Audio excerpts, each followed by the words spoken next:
Olá pessoal, tudo bem? Uma boa noite a todos. Hoje nós vamos continuar com o nosso curso de filosofia, ainda discutindo a teoria do conhecimento. Você se lembra que havia no início da Idade Moderna uma transformação muito grande nas ciências, uma transformação também no critério de verdade, o que desencadeou uma série de reflexões, como por exemplo a reflexão que foi feita pelo Descartes, que nós já vimos, né, no racionalismo, desculpa, que nós vimos no racionalismo, e hoje nós vamos estudar uma outra, né, que é uma reflexão feita a partir de uma outra perspectiva, né? Porque a grande discussão é se nós temos o conhecimento dado a partir do objeto ou a partir do sujeito. Quer dizer, onde está o conhecimento? No sujeito que conhece ou no objeto que é conhecido? Então, para tentar clarear isso aí um pouquinho, eu trouxe aqui para a gente dar uma olhada algumas informações sobre uma escola, o empirismo, que nos diz que o conhecimento ocorre a partir do objeto e não do sujeito, tá? O racionalismo diz que não, que quem conhece é o sujeito. O empirismo diz que quem se dá a conhecer, não é, é o objeto, tá? Então, nós vamos dar uma olhada aqui na nossa aulinha de empirismo. Vamos voltando aqui, que eu estava testando ela, esqueci de voltar. Pronto, o empirismo. Bom, empirismo, então, tem duas vertentes que explicam o nome empirismo. A primeira é por causa de um filósofo romano chamado Sextus Empíricos, né? E outra, a palavra grega empeiria, tá? Ali, ó, escola empírica de medicina. O que importa é que ela se baseia na observação da natureza, né? Natureza, tudo que nos envolve, todos os objetos do nosso cotidiano, tudo aquilo que nos envolve é entendido como natureza, tá? Uma explicação só é válida desde que ela se confirme a partir da experiência, tá bom? Então aí é que vem a ideia. Não há dogmatismo, não há metafísica, o que existe é o que os meus sentidos podem perceber, tá? Se os meus sentidos são enganados ou não, isso é outra história, tá? O que os meus sentidos percebem é o que de fato existe, certo? O momento do empirismo, o contexto histórico em que o empirismo acontece é no século XVII, tá? Como nós já dissemos, é um momento de crise do conhecimento, crise da fé, crise do critério de verdade, até meados do século XVIII, quando ele é superado pelo criticismo kantiano, né? Esse período aqui, ó, crise profunda do conhecimento, lembra?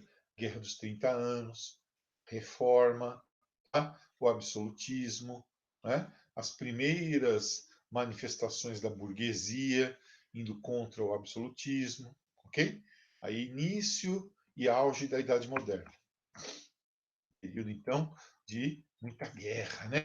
A Guerra dos 30 anos, que acabou lá na Paz de Westfália, envolvendo representantes do Papa de um lado, representantes dos Habsburgo do outro, Bourbons do outro. Nossa Senhora, a Europa ficou muito bagunçada nessa época, né? A igreja se metendo em crises, em confusões, em guerras. E as pessoas perguntando: puxa, se a gente não pode confiar na igreja, se a gente não pode confiar no príncipe perfeito, em quem nós podemos confiar? Em nós mesmos? Quer dizer, o mundo acaba na Europa? Talvez não.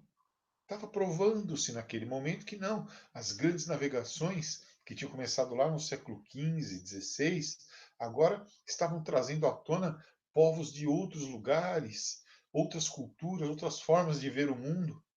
Até mesmo o eurocentrismo se perguntava: puxa, será que nós estamos mesmo com a razão? As grandes navegações estavam alterando o mapa do mundo, alterando a concepção que havia do mundo. A partir daí, uma série de discussões, né, do campo científico, tem aquela famosa obra, né, A Lição de Anatomia do Dr. Poop, não é essa aqui, né, que é uma reflexão aí, né, que nós estamos vendo um banqueiro, né, trabalhando e tal, mas uma série de reflexões estavam em andamento. Primeiro era preciso compreender o mundo e as leis que moviam esse mundo, as leis da natureza. Olha, para compreender as leis da natureza, eu tenho que observar a natureza. Eu tenho que tentar fazer com que haja um utilitarismo. Aliás, essa é uma doutrina filosófica também, o utilitarismo.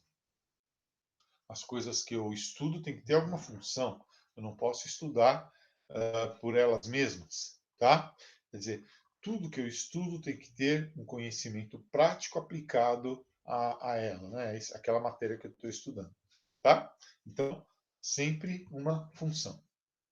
A partir daí, ainda no século XVI, veja só, 1588 ele nasceu, né? Vivenciando muito a época dele, surge Thomas Hobbes, como, digamos assim, um dos primeiros teóricos do absolutismo a defender uma espécie de contratualismo. Ele publica sua obra principal, o Leviatã, logo após a vitória dos puritanos, né, e a morte do rei Carlos, né, lá na Inglaterra, pondo fim à dinastia Stuart na sua primeira fase, depois vai ter a restauração dos Stuarts. Ele acredita, lembra? Vamos relembrar isso aqui, revisão. Primeiro, todo mundo quer a felicidade. Segundo, o homem é naturalmente mau. Terceiro, se o homem for deixado livre, o homem é lobo do homem. E aí se estabelece a guerra de todos contra todos. Para evitar a guerra de todos contra todos, os homens deixam um deles em estado de natureza e todos os outros em estado de sociedade. E aquele que foi deixado em estado de natureza pode punir aqueles que foram deixados em estado de sociedade. Esse que foi deixado em estado de natureza é o rei.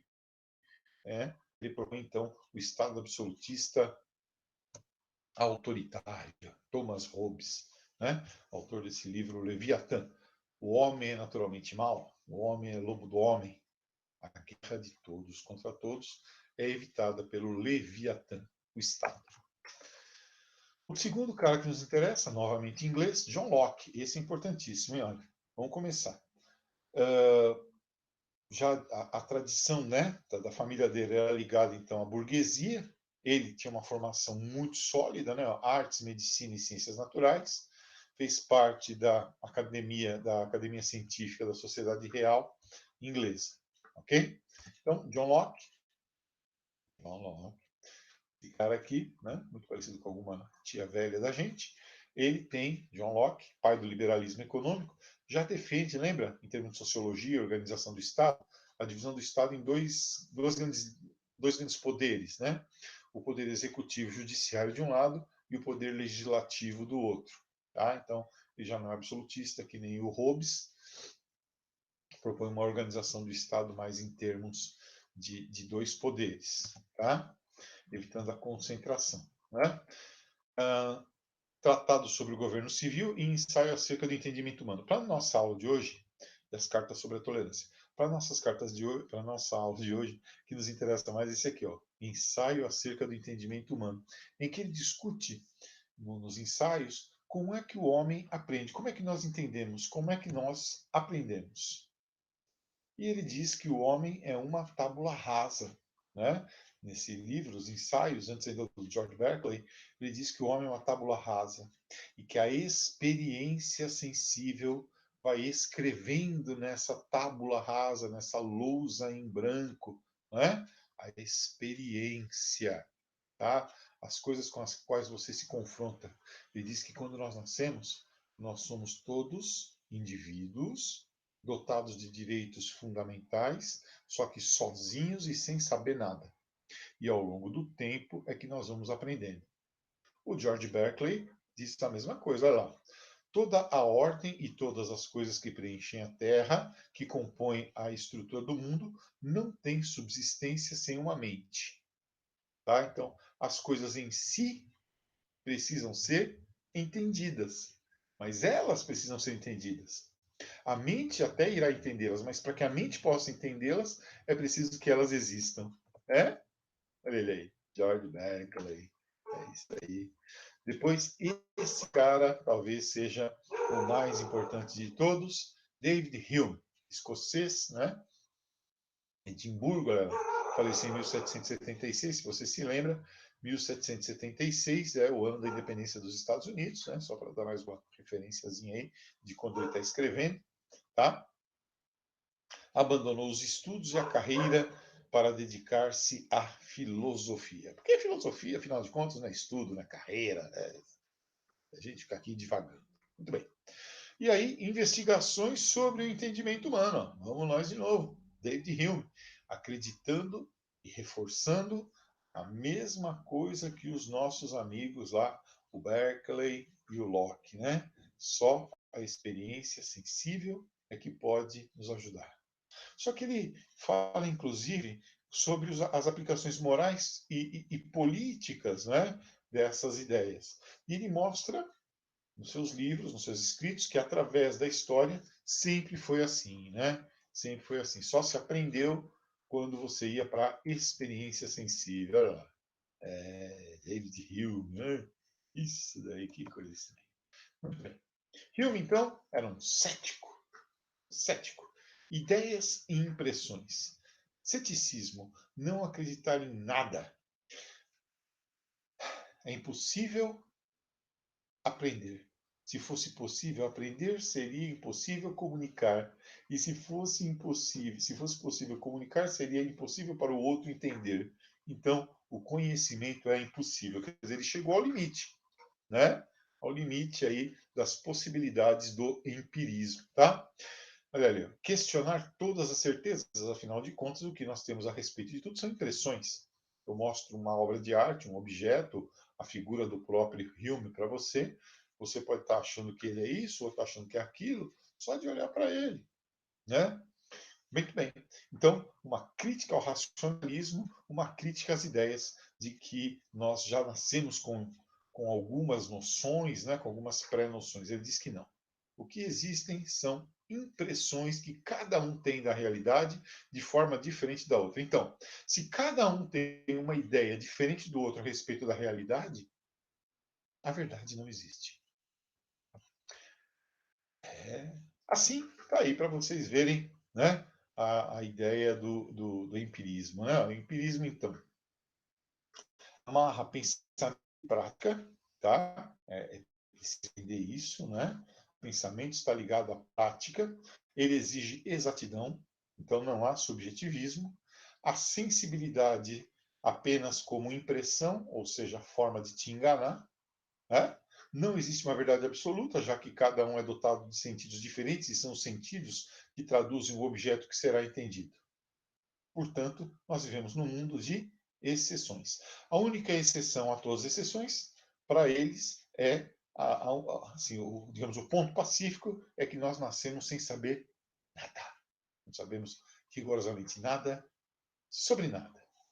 Essas são, então, as ideias mais importantes aí dos nossos amigos, os empiristas. Vamos voltar aqui para a nossa. Cadê mais aqui? Aqui. Vamos voltar para a nossa aulinha. Muito bem. Essa é a nossa aula, então, sobre o empirismo. Lembrando, se você está com problemas em acessar o nosso canal, algumas aulas você assiste, outras não, lembra que todas as aulas, por exemplo, a próxima que eu passar você não consegue assistir, ou uma que passou você não assistiu, estão todas as aulas no canal do YouTube chamado São José Veros Cursos Preparatórios, tá? Tem lá o brasão do São José, é o símbolo do canal, tá bom? Aí você encontra todas essas aulas lá. No livro texto de vocês, essa aula, né, a aula do empirismo, começa na página 29, tá? Então não deixem de fazer aí o resumo, que vai da página 29 até a página 34. 29 a 34. Né? Procurem se informar bastante sobre o empirismo. Tentem depois, eu vou pedir para vocês fazer uma comparação das várias escolas que nós estamos estudando. A próxima, já na outra semana, será o criticismo kantiano. Tá bom? Boa sorte. Namastê. Estou sempre à disposição. WhatsApp, e-mail, sinal de fumaça, o que você quiser. Até mais.